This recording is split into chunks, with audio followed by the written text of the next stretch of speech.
This is the first in a series of videos where I will be addressing the arguments of LGBT revisionist theology that seeks to normalize and affirm same-gender sexual behavior. This creator's arguments against the moral legitimacy of same-sex relations is based on the work of biblical scholar Robert Gagnon.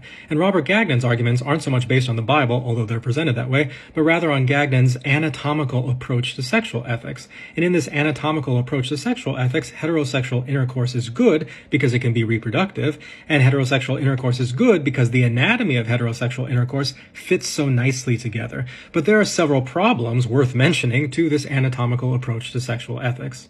Number one, an anatomical approach to sexual ethics can't make many of the most important distinctions we need to be able to make when thinking about sexuality and morality. For example, an anatomical approach couldn't condemn pedophilia so long as that pedophilia involved heterosexual intercourse. An anatomical approach also couldn't condemn rape so long as that rape involved heterosexual intercourse. Indeed, an anatomical approach doesn't consider the issue of consent at all because consent is not a function of anatomy.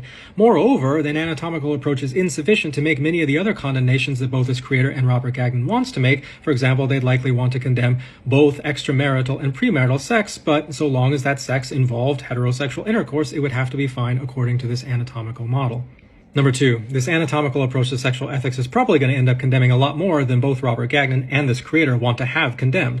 For example, if it's the case that heterosexual intercourse is morally permissible because it can result in children, then all non-reproductive forms of sex, including non-reproductive forms of heterosexual sex, would need to be condemned as well.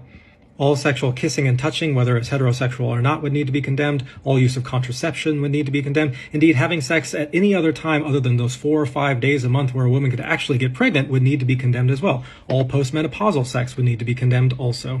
Number three, if anatomy really were our guide to what kinds of sex we should be having, then heterosexual intercourse couldn't possibly be the only kind of sex we should be having, because heterosexual intercourse is not a very efficient way to stimulate either the prostate or the clitoris. We would need to be doing something else for that. All this to say, an anatomical approach to sexual ethics is deeply flawed, and both Robert Gagnon and this creator's arguments, which are based on that approach, are deeply flawed as well.